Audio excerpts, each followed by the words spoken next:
कहने के लिए तो भारत दुनिया का सबसे बड़ा एविएशन का मार्केट है, जहां पर एविएशन इंडस्ट्री सबसे तेजी से फैल रही है। लगातार एयरपोर्ट बढ़ रहे हैं, लगातार जो संख्या है एविएशन का मार्केट वो बढ़ रहा है। इसके बावजूद भी ये कहा जाता है कि India is a graveyard of aviation sector. नमस्कार, आप देख रहे हैं आज तक आपके साथ मैं हूं आशुतोष मिश्रा।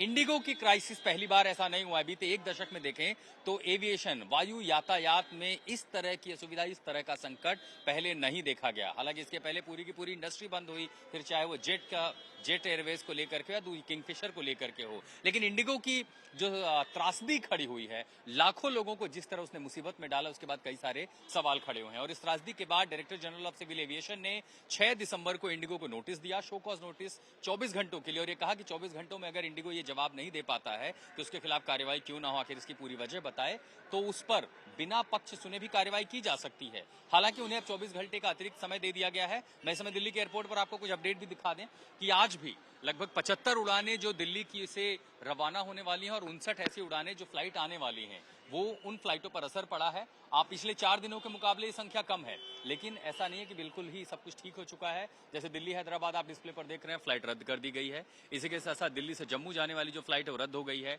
दिल्ली से अहमदाबाद की जो फ्लाइट है वो निरस्त हो गई है। लेकिन मुंबई, जोरहट, गोवा, उदयपुर ऐसी कई जगहों के लिए फ्लाइट की चेक इन अभी भी चल रही है। यानी हालात धीरे धीरे पटरी पर आ रहे हैं, लेकिन सब कुछ पूरी तरह से ठीक नहीं हुआ है।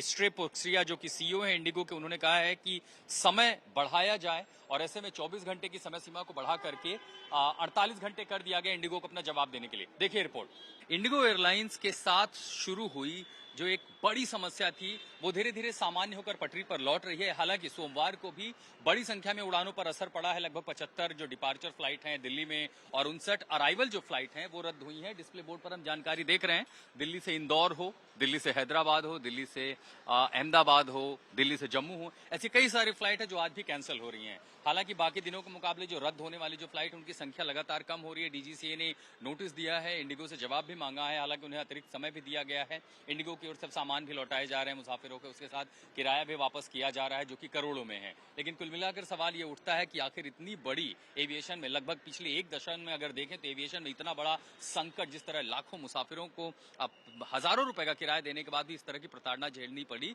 उसके लिए जिम्मेदार कौन होगा। और इस बीच डीजीसीए की सख्ती दिखाई गई। एयरपोर्ट पर भी आम दिनों के मुकाबले हम जो भीड़ देख रहे हैं वो कम है, क्योंकि अब लोग सचेत हो चुके हैं, इस तरह की मुश्किलें ना आए, इसीलिए लोग समय से निकल रहे हैं, पूरी जानकारी लेकर के निकल रहे हैं। और लेकिन जो तस्वीरें हमने देखी बीते 4 दिनों में, आखिर उसके लिए जिम्मेदार कौन होगा, जिम्मेदारी किसकी तय होगी। 3 दिनों की त्रासदी के बाद जब सरकार जागी है तो उसके बाद हालात कुछ बेहतर हुए हैं। हालांकि 75 और 59 आने जाने वाली उड़ानें दिल्ली से अकेले कैंसिल हुई हैं और आप समझ सकते हैं कि देश के दूसरे बड़े शहरों पर इसकी स्थिति पर क्या असर पड़ा होगा। लेकिन एक अच्छी बात यह भी रही कि अब लोगों को इंडिगो की ओर से एक तो सही समय पर मैसेज मिल जा रहा है। बहुत लोगों के सामान अभी वापस लौटाए गए हैं क्योंकि उनका लगेज वहीं पर रह गया। चेक इन करने के बाद आखिर वो जाते कहाँ। तो एक बार टर्मिनल 1 की तस्वीर आपको दिखा देते हैं। बाकी दिनों के मुकाबले हालात काफी बेहतर हैं। इस त्रासदी के लिए डीजीसीए ने जो अल्टीमेटम दिया था, जो समय सीमा दी है, उसे बढ़ा दी है जवाब दाखिल करने के लिए इंडिगो को।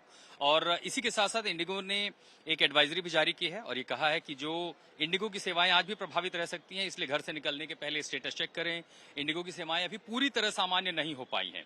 वहीं परेशानी के बीच इंडिगो ने यात्रियों को अब तक 610 करोड़ रुपए की राशि रिफंड के रूप में वापस कर दी है। और एयरलाइन ने लगभग 3000 बैगेज ऐसे हैं देश भर में जिनको रिफंड कर दिया गया है। लेकिन मसला यह है कि आखिर इतनी बड़ी त्रासदी की शुरुआत हुई कैसे। पायलट रोस्टर जो आया था या डीजीसीए के जो नए नियम थे वो तो साल भर पुराने थे। ऐसे में इंडिगो ने तैयारियां क्यों नहीं की, रिक्रूटमेंट क्यों नहीं हो पाया, व्यवस्थाएं पर्याय क्यों नहीं की गई, क्योंकि ये एयरलाइंस तो यूनिवर्सल था, भारत की सभी एयरलाइंस के साथ ऐसा था। एयर इंडिया में ये मुश्किल नहीं हुई, विस्तारा में ये मुश्किल नहीं हुई, एयर एशिया में मुश्किल नहीं हुई, और इसी के साथ जिस तरह की इतनी एयरलाइंसों में मुश्किल हुई, ये मुश्किल एयर इंडिगो के साथ ही क्यों खड़ी हुई। इस समय एक तरह की मोनोपोली, हालांकि इतने सारे प्राइवेट प्लेयर हैं, लेकिन उसमें सबसे बड़ा हिस्सा भारत में डोमेस्टिक एविएशन में भी अगर आप देखें तो इंडिगो का है। उसके बाद भी इस तरह की समस्या क्या खड़ी की गई थी, या फिर अब जब उस तरह का दबाव पड़ा तो उसके बाद सरकार ने नियम वापस ले लिया। क्या भविष्य में ऐसा दोबारा नहीं होगा। बहरहाल एक बार फिर आपको टर्मिनल 1 की तस्वीरें दिखा देते हैं कि बाकी दिनों के मुकाबले हालात बेहतर हैं, लेकिन ऐसा नहीं है कि फ्लाइट अभी तक रद्द नहीं हुई है। देखिए डिस्प्ले पर लगातार दिल्ली से अभी हैदराबाद जाने वाली जो फ्लाइट है वो रद्द कर दी गई है। इसी के साथ साथ आज जो फ्लाइट है, जैसे दिल्ली से बैंगलोर चेक इन चल रहा है, दिल्ली से इम्फाल, चेक इन इसका चल रहा है। दिल्ली से पूर्णिया जाने वाली जो फ्लाइट है इसकी भी चेक इन चल रही है। यहाँ पर भी मुसाफिर जो हैं वो यात्रा के लिए रवाना हो रहे हैं। चेक इन का मतलब है कि इस समय लोग काउंटर पर हैं, बोर्डिंग पास ले रहे हैं, अपना लगेज वहां पर जमा करवा रहे हैं और उसके बाद फ्लाइट रवाना हो सकती है। जो निरस्त है वो अब तक निरस्त है, आगे जो संख्या होगी हम आपको बताते रहेंगे। और इसी के साथ ये संख्या है, जैसे दूसरी एयरलाइंस में कोई डिलेड है, लेकिन अहमदाबाद, हैदराबाद, ऐसे कई सारे सेक्टर हैं, जम्मू, जहां पर फ्लाइट डिलेड है। 4 दिन यात्रियों को कितनी मुसीबत झेलनी पड़ी है। एयरपोर्ट आपको बस अड्डों की तरह दिखाई देने लगे थे और ऐसी स्थिति कि इस तरह की क्राइसिस एविएशन में कभी हो सकता था, ये पूरी दुनिया देख रही थी। एक एयरलाइंस के चलते किस तरह तबाही थी चारों ओर। हजारों रुपए आप किराया देते हैं ताकि उड़ करके सुविधा से पहुंच जाएं, लेकिन ये सुविधा एक तरह की प्रताड़ना में बदल गई।